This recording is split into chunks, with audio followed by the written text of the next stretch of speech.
નમસ્કાર મિત્રો, આજના મુખ્ય સમાચારોની અંદર અતિ ભારે વરસાદને લઈને આગાહી, સામાન્ય માણસોને 10,000 રૂપિયાની સહાય, 2025માં રાશન નહીં મળે, મહિલાઓને વગર વ્યાજે લોન, વિદ્યાર્થી મળશે 20,000 રૂપિયાની સહાય, ખેડૂતોને મળશે 25,000 રૂપિયાની ભેટ, પીએમ મોદીનું મોટું નિવેદન, ખેડૂતોના હિતમાં મોટો નિર્ણય અને આજના સૌથી મોટા ખેડૂત સમાચાર. મિત્રો, દરેક સમાચાર, દરેક માહિતી જણાવીએ તે પહેલા જે પણ મિત્રો આપણી ચેનલ પર નવા આવ્યા છે તેમને ખાસ વિનંતી કરીશ કે ચેનલને સબસ્ક્રાઇબ કરી લેજો અને વિડીયોને સુધી જોતા રહેજો.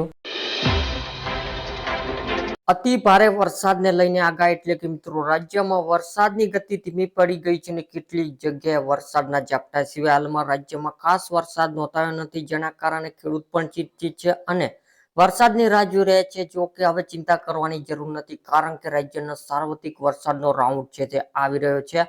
હવામાન નિષ્ણાત પરેશ ગોસ્વામીએ જણાવ્યું હતું કે 1 તારીખથી વરસાદનું ગાબડું જોવા મળી રહ્યું છે, પરંતુ હવે ચિંતા કરવાની કોઈ કારણ નથી, કારણ કે 15 ને 16 તારીખથી વરસાદનો નવો રાઉન્ડ છે તે આવી રહ્યો છે, જે ગુજરાતમાં સાર્વત્રિક રાઉન્ડ હશે. અને અત્યાર સુધી બંગાળની ખાડીમાં સિસ્ટમ આવી રહી હતી, પરંતુ હવે અરબ સમુદ્રમાં પણ ધીમે ધીમે સક્રિય થઈ રહ્યું છે. જો કે અરબ સમુદ્ર સક્રિય થઈ રહ્યું છે, પરંતુ 15 થી 21 તારીખ વચ્ચે આવનાર વરસાદ રાઉન્ડ પણ બંગાળની ખાડીમાંથી આવવાનો છે. ત્યારબાદના મહત્વના સમાચારની માહિતી મેળવીએ તો મિત્રો 2025માં રાશન નહીં મળે, એટલે કે જો તમારી પાસે કાર, ટ્રેક્ટર અથવા તો કોઈ પણ 4 વ્હીલર છે તો તમને રેશન કાર્ડમાંથી આયોગ છો.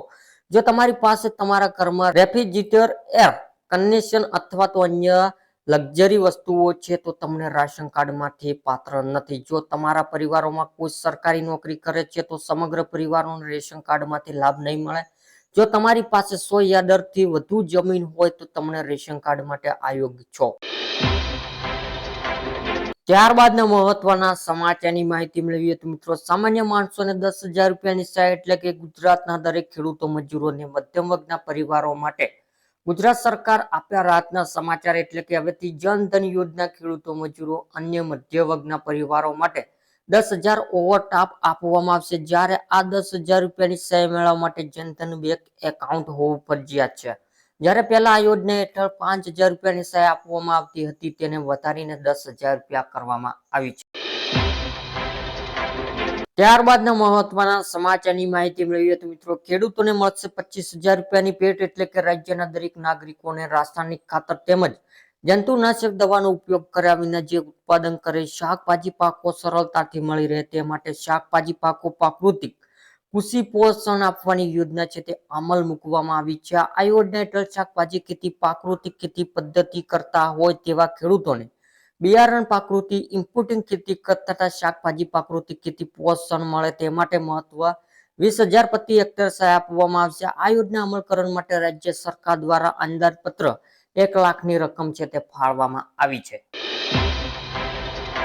ત્યારબાદના મહત્વના સમાચારની માહિતી મેળવીએ તો મિત્રો વિદ્યાર્થી મળશે 20,000 રૂપિયાની સહાય, એટલે કે ગુજરાત સરકાર દ્વારા પ્રાકૃતિક ખેતી કરતા ખેડૂતો માટે મહત્વનો નિર્ણય લેવામાં આવ્યો છે કે કેન્દ્ર સરકાર પ્રાકૃતિક ખેતી પોષણ આપવા માટે અપીલ કરી હતી, ત્યારે ગુજરાત સરકાર પ્રાકૃતિક ખેતી કરતા ખેડૂતોને પોષણ કરવા માટે સહાય યોજના અમલ મૂકી છે. રાજ્ય સરકાર દ્વારા અમલ મુકાયેલી નવી યોજના માહિતી આપતા કૃષિ મંત્રી રાઘવજી પટેલે જણાવ્યું હતું કે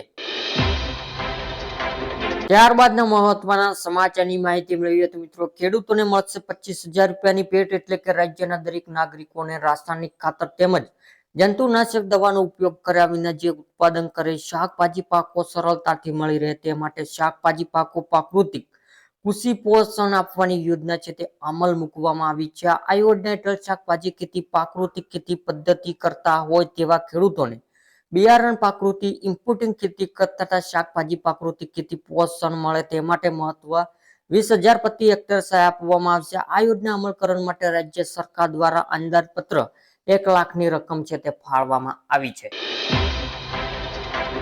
ત્યારબાદના મહત્વના સમાચારની માહિતી મેળવીએ તો મિત્રો મહિલાઓને વગર વ્યાજે લોન, એટલે કે કેન્દ્ર સરકાર મહિલાઓ માટે એક એવી યોજના લાવી છે જેમાં મહિલાઓને 5 લાખ રૂપિયા સુધીની લોન વગર વ્યાજે આપવામાં આવે છે. આ યોજના હેતુ મહિલાઓને આર્થિક રીતે મજબૂત કરવાનો છે. જે લખપતિ દીદી યોજના એક એવી યોજના છે જેમાં મહિલાઓને વગર વ્યાજે લોન આપવામાં આવે છે. આ લોનને સંપૂર્ણ વ્યાજ મુક્તિ છે અને 1 લાખ રૂપિયા સુધી લઈને 5 લાખ રૂપિયા સુધી હોઈ શકે છે. જ્યારે મિત્રો આ યોજના લાભ લેવા માટે એક ઓનલાઈન ફોર્મ ભરવાનું રહેશે.